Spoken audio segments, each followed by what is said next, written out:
आज का important topic है कि गोल्ड का जो प्राइस है आजकल, जो गोल्ड काफ़ी न्यूज़ में है।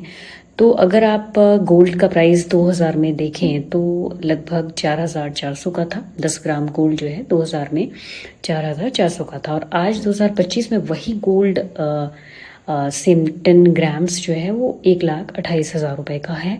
यानी कि गोल्ड लगभग 29। अगर आपने 2000 में 1,00,000 रुपए का गोल्ड लिया होता तो आज उसकी वैल्यू होती 29 लाख रुपीस। सेम अगर आपने 1 करोड़ रुपए का लिया होता तो वो लगभग होता 29 करोड़। अगर आप लगभग देखें, अभी हालांकि 1-2 सालों में गोल्ड ने काफ़ी अच्छा रिटर्न दिया है, मतलब गोल्ड ने 25 सालों में पैसा 29 गुना बढ़ा दिया है। लेकिन याद रखें, जब आप गोल्ड ले रहे हैं तो मुझे लगता है कि गोल्ड ETF, म्यूचुअल फंड्स या SGB है ना, सॉवरेन जो गोल्ड बॉन्ड होते हैं उस तरह की चीज़ों में आप लगा सकते हो। क्योंकि जो अगर आप ज्वेलरीज वगैरह में, यानी कि फिजिकल गोल्ड अगर आप ले रहे हो तो फिर उसमें मेकिंग चार्जेस होता है, और गोल्ड को सेफ रखने के लिए भी प्रॉब्लम है। तो आप ETF में लगा सकते हो, आप म्यूचुअल फंड्स में लगा सकते हो। और फेस्टिवल पे गोल्ड लेना ठीक है, शगुन माना जाता है, वो ठीक है, इट्स फाइन। बट अगर आप इन्वेस्टमेंट के लिए ले रहे हो तो SIP स्टाइल को ही फॉलो करें। फेस्टिवल पे गोल्ड लेना तो शगुन है, तो कई लोग लेते हैं चूँकि, और बट अगर आप इन्वेस्टमेंट के पर्पज से ले रहे हो तो जाहिर है कि आप SIP को ही फॉलो करें। Thank you.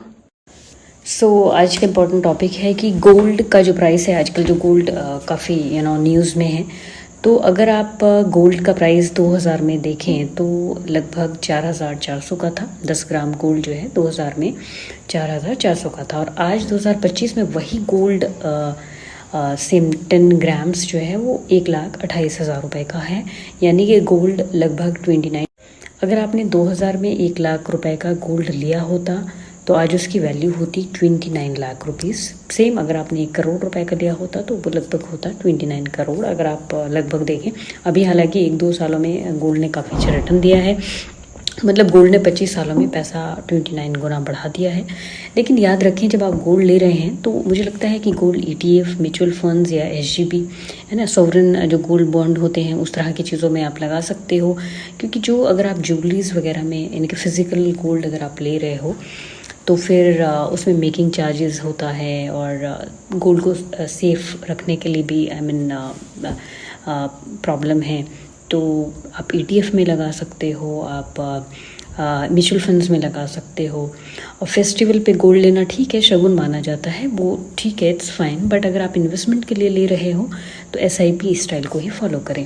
फेस्टिवल पे गोल्ड लेना तो शगुन है, तो कई लोग लेते हैं चूँकि, और बट अगर आप इन्वेस्टमेंट के पर्पज से ले रहे हो तो जाहिर है कि आप SIP को ही फॉलो करें। Thank you.